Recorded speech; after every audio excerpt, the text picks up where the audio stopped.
자공이 만약 이 중 하나를 포기해야 한다면 무엇을 먼저 포기해야 하냐고 물었습니다. 그러자 공자는 군대라고 대답했습니다. 다시 더 하나를 포기해야 한다면 무엇을 포기해야 하냐고 물었습니다. 그러자 공자는 식량이라고 답하면서 이렇게 덧붙였습니다.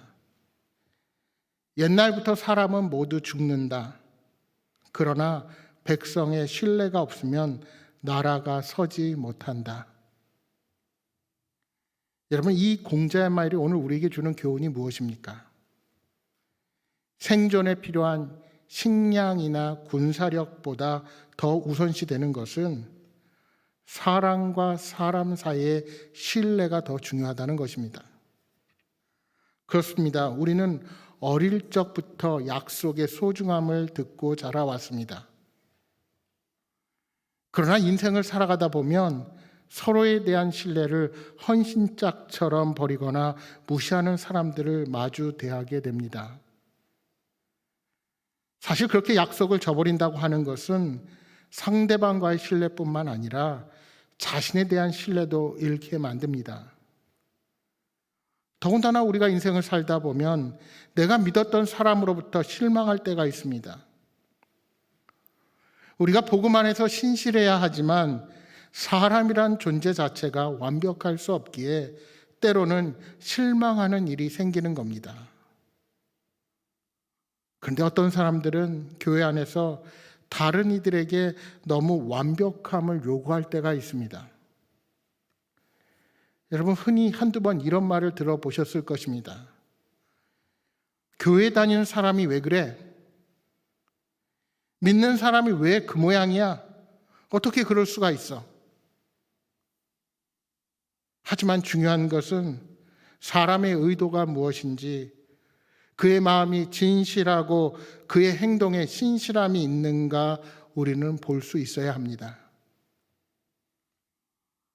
우리가 자주 사용하는 아멘이라는 말이 있습니다. 아멘은 히브리어로 그렇다, 진실하다, 확실하다라는 뜻을 가지고 있습니다. 이것이 확대되어서 다른 사람이 말할 때 아멘 하면 네, 정말 그렇습니다. 그렇게 되길 바랍니다. 전적으로 동의합니다. 하는 의미가 됩니다. 기도를 마칠 때 아멘 하면 반드시 그렇게 될 것을 믿습니다라는 뜻입니다. 그러니까 아멘은 긍정과 동의를 나타내는 입술의 고백일 뿐만 아니라 서로의 관계를 이어주는 말로 확대됩니다. 그리고 더 나아가서 하나님의 뜻에 자기 자신을 맡기고 헌신하는 삶의 태도를 의미하게 됩니다. 특별히 그리스도인은 모순된 상황 속에서 아멘하는 자세를 가져야 합니다. 이것을 우리가 아멘의 신앙이다 이렇게 말합니다. 모순된 상황 속에서 아멘하는 것, 이것은 신앙에는 역설이 존재하기 때문입니다. 인간은 유한하고 하나님은 무한하기에 때로는 내가 생각하는 그 답이 정답이 될 수 없고, 무엇보다 중요한 것은 우리 하나님은 우리들의 논리를 뛰어넘는 해결책을 가지신 분이시기 때문입니다. 예를 들면 하나님이 100세에 낳은 아들 이삭을 번제로 바치라고 하셨을 때 분명 아브라함은 이 명령이 이해가 되지 않았을 것입니다. 먼저는 우리가 상식적으로 생각해도 어떻게 신실하신 하나님이 아들을 번제로 바치라는 그 명령을 할 수가 있겠습니까? 뿐만 아니라 율법은 사람을 제물로 드리는 것을 금지합니다. 물론 아브라함 당시는 율법이 주어지기 전이기는 하지만 도덕적으로 이성적으로 생각해 보아도 도저히 말이 되지 않는 하나님의 명령입니다. 그럼에도 아브라함이 순종했던 이유가 무엇입니까? 하나님에 대한 믿음과 신뢰 때문입니다. 내 생각에는 하나님의 명령이 모순되지만 하나님께서 이삭을 선물로 주신 과정을 생각해 볼 때 이해되지 않더라도 그분의 명령에 순종하게 된 것입니다. 본문은 이러한 신앙인의 삶의 자세가 어떠해야 하는지를 말씀하고 있습니다. 고린도 교인들의 일부가 바울을 비난했습니다. 도대체 저 사람이 무엇인데 우리에게 이래라 저래라 하는가? 더군다나 유대 율법주의의 영향을 받은 그들은 바울의 사도권에도 도전했습니다. 아니, 바울은 자칭 사도이지 예수님의 제자가 아닌데 어떻게 본인이 사도라고 말하는가? 뿐만 아니라 바울이 고린도에 편지를 보내면서 방문을 약속했는데 그것을 지키지 못했습니다. 이 일을 놓고서 말하기 좋아하는 사람들이 떠들어대는 것입니다. 바울 그 사람은 믿을 수가 없어. 온다고 했다가 안 오는 사람이야. 한 입으로 두 말하는 사람이고 예 했다가 아니요 하는 사람이야. 되는 대로 말하고 책임을 안 지는 경솔한 사람이야. 근데 여기서 문제가 끝나지 않습니다. 야, 그 사람 말을 어떻게 믿을 수 있냐? 더 나아가서는 혹시 그가 전하는 복음도 가짜 아니야?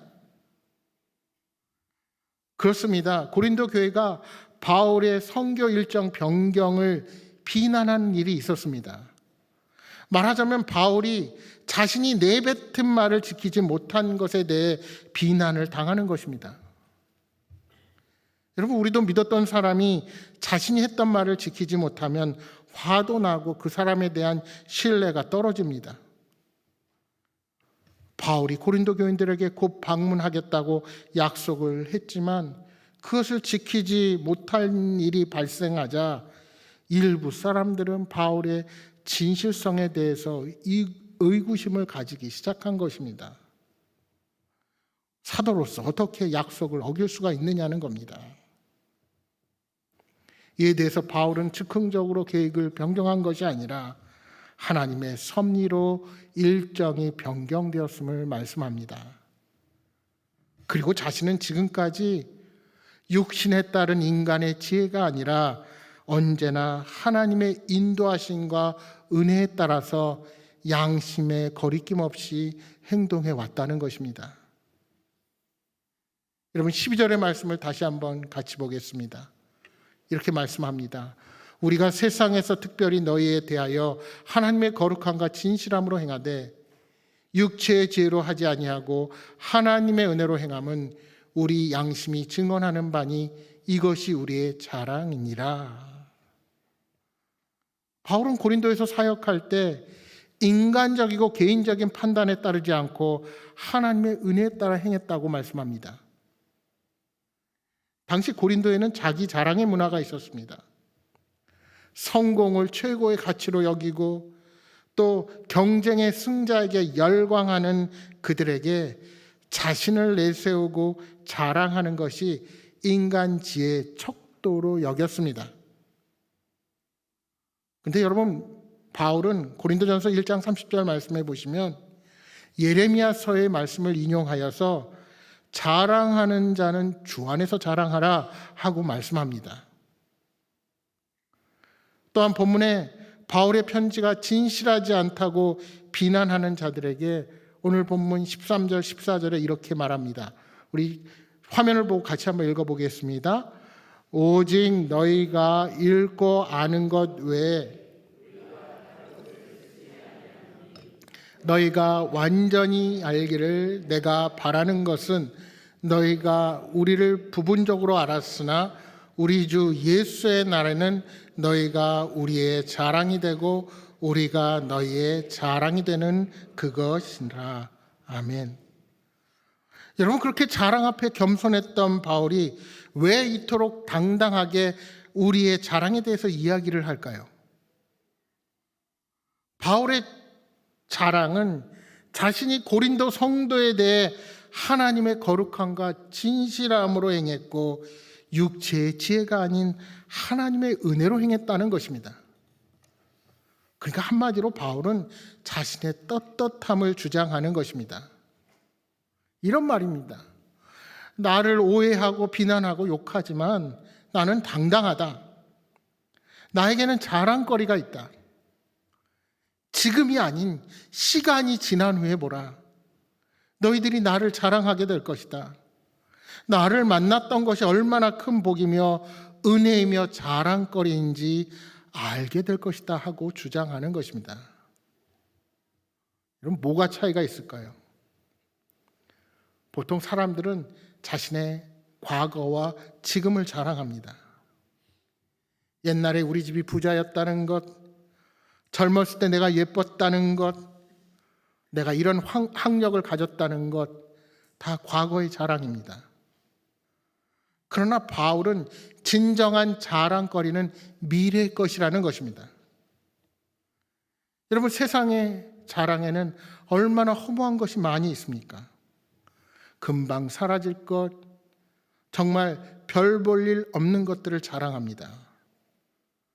그러나 진정한 자랑, 최고의 자랑이 무엇일까요? 바로 주님 앞에 서는 그날 주님께 칭찬받고 주님이 기뻐하실 일을 자랑하는 것입니다. 그때 우리 주님께서 우리를 보시고 그래 수고했다 칭찬하실 것입니다. 그것을 바라보고 그날을 소망하며 달려가는 것, 그것이 우리의 진짜 자랑이 되는 것입니다. 지금은 그들이 바울을 의심하지만 예수 그리스도께서 강림하실 때 바울은 온전하게 이해하게 될 것이다 말씀하는 것입니다. 결론적으로 바울은 언제나 고린도 성도들을 사랑했고 마지막 날에 고린도 교회 성도들이 이 사실을 확인하게 될 것을 바라보았습니다. 그리스도께서 다시 이 땅에 오셔서 서로에게 온전한 이해가 이루어지기 전까지는 그저 주의 일에 묵묵히 힘쓰는 자로 너그러운 마음으로 그들을 대하고자 마음을 먹은 것입니다. 여러분, 오늘 본문 15절 16절을 보시면 바울은 마게도냐로 가고 오는 길에 2번 고린도 교회를 방문하고자 했습니다. 그런데 선교 계획이 변경되었고 그런 이유로 바울은 경솔하다는 비난을 들었습니다. 바울은 졸지에 이랬다 저랬다 하는 사람, 예라고 해놓고서 돌아서서 무책임하게 아니라고 말하는 사람이 되어버린 것입니다. 하지만 바울은 인간적인 유익을 위해 선교 계획을 변경하는 그런 사람이 아니었습니다. 그에게는 어떠한 사심도 없었습니다. 바울이 그저 계획을 변경한 것은 하나님의 뜻과 일치했기 때문이라는 것입니다. 여러분, 18절에 이렇게 말씀합니다. 하나님은 미쁘시느니라. 우리가 너에게 한 말은 예하고 아니라 함이 없노라. 하나님이 신실하신 분이신 것처럼 바울이 고린도 교회에 전한 복음 역시 신실한 것입니다. 그는 그렇게 하나님 앞에 신실하게 사역하고 있다고 당당하게 말하는 것입니다. 여러분, 교회가 바로 서기 위해서는 먼저 지도자를 믿고 신뢰할 수 있어야 합니다. 복음을 위해 나아가다가 피치 못할 사정이 생길 수도 있고 예기치 못한 일들 때문에 계획이 바뀔 수도 있습니다.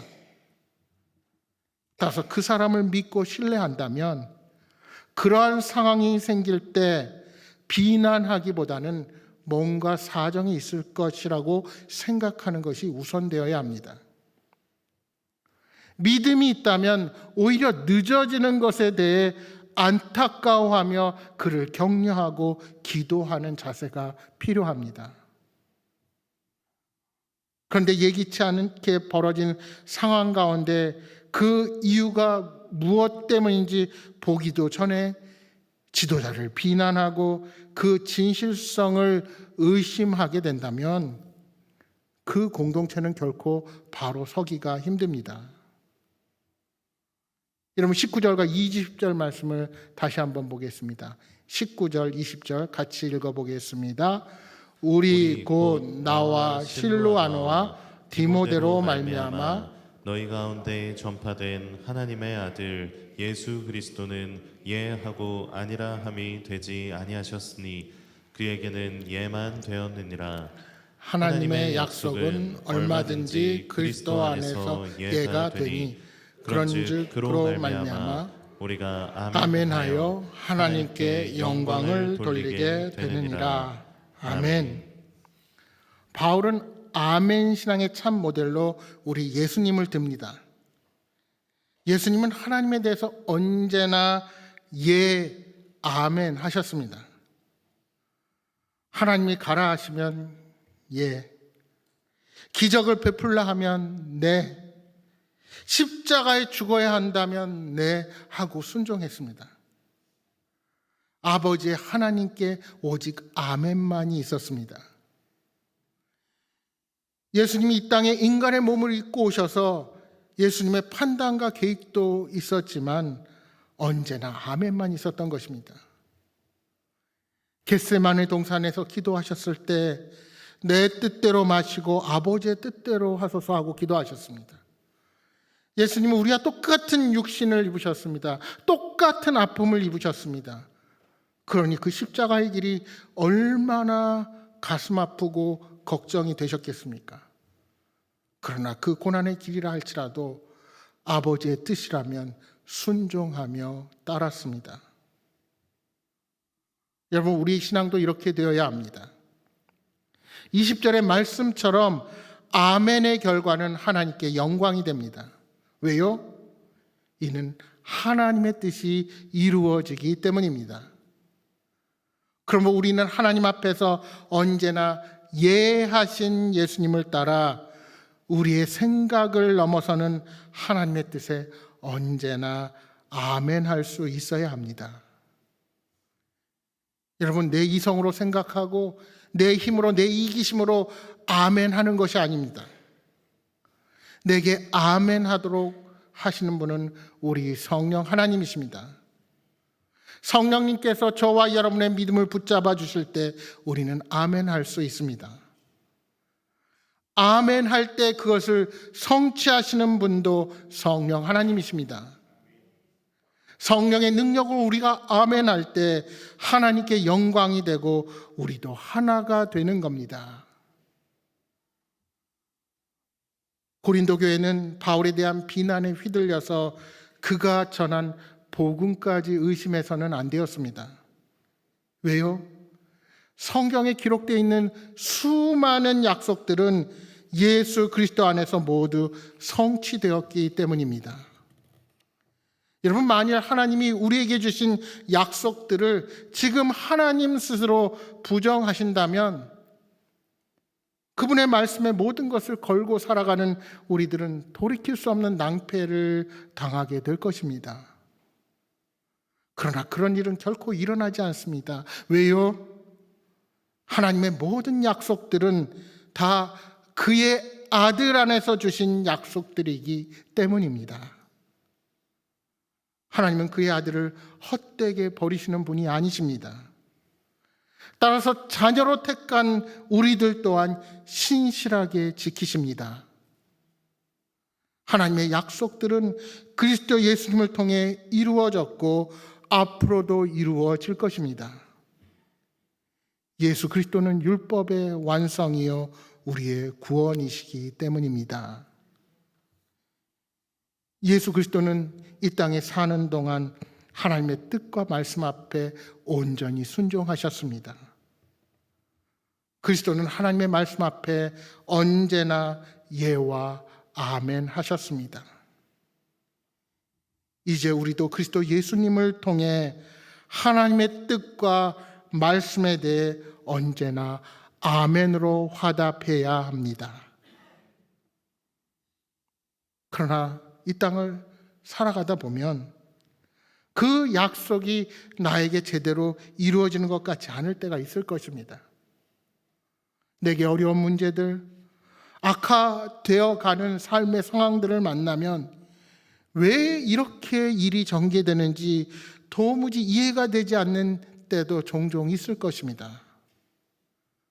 그러나 그러한 상황 가운데서도 결코 신뢰를 저버리면 안 됩니다.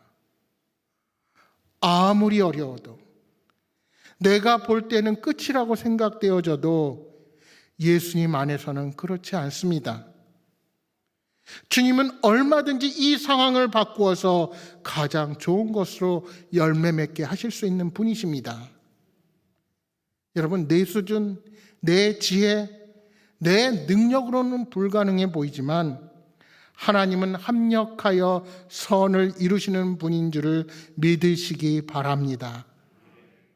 바라기는 복음에 대한 의심과 의혹이 아닌 믿음과 신뢰로 아멘으로 고백하여 하나님께 영광 돌리는 복된 삶을 살아가시기를 축복합니다.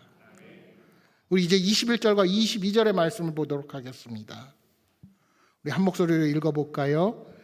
우리를 너희와 함께 그리스도 안에서 굳건하게 하시고 우리에게 기름을 부으신 이는 하나님이시니 그가 또한 우리에게 인치시고 보증으로 우리 마음에 성령을 주셨느니라. 아멘. 하나님은 믿고 순종하는 자들의 믿음을 견고하게 하시는 분이십니다. 여기 22절에 인치다라는 표현은 도장을 찍는다는 것입니다. 이것은 누군가의 소유를 확인하는 행위를 말합니다. 그러니까 우리에게 성령을 보내주셔서 믿음의 사람들을 자신의 소유라고 보증하시고 도장을 꽝 찍으신 것입니다. 우리는 그렇게 이미 하나님의 것이기에 하나님께서 지키시고 인도하시며 보호해 주시는 사람들입니다. 이처럼 저와 여러분은 하나님께서 택하신 포기하지 않는 자녀들입니다. 따라서 우리 서로의 관계도 신실한 신뢰와 믿음의 관계가 되어야 합니다. 때로는 오해가 생길 수 있고 때로는 서로에게 못 미치는 생각이나 행위 때문에 서운할 수도 있습니다. 그러나 우리 안에 계신 예수 그리스도의 끊을 수 없는 사랑이 서로에게 관용과 너그러움으로 나타나게 되기를 소망합니다. 때로는 사람들로부터 이유 없는 비난을 받고 오해받을 때 낙심하거나 분노하지 마시기 바랍니다.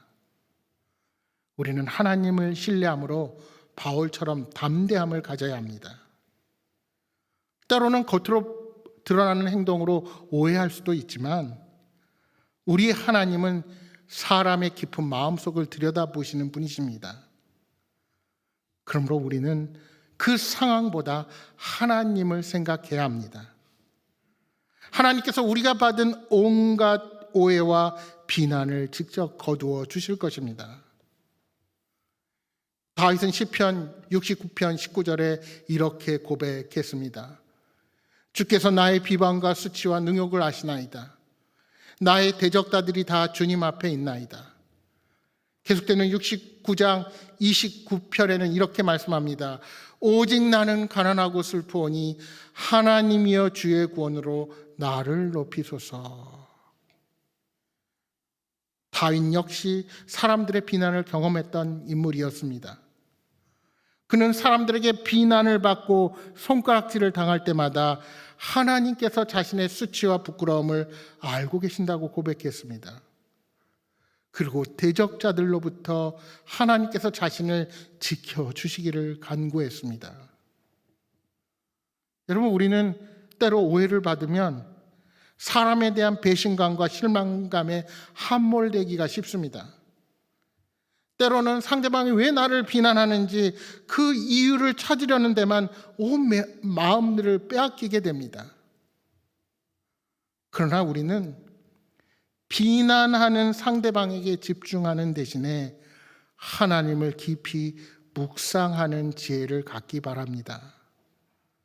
하나님께서 반드시 저와 여러분을 보호하시고 피할 길을 열어주실 것입니다.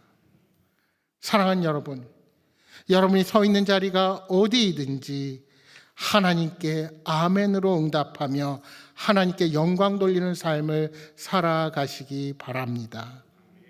하나님의 은혜와 사랑이 넘치는 복된 삶을 살아가시기를 주님의 이름으로 축복합니다.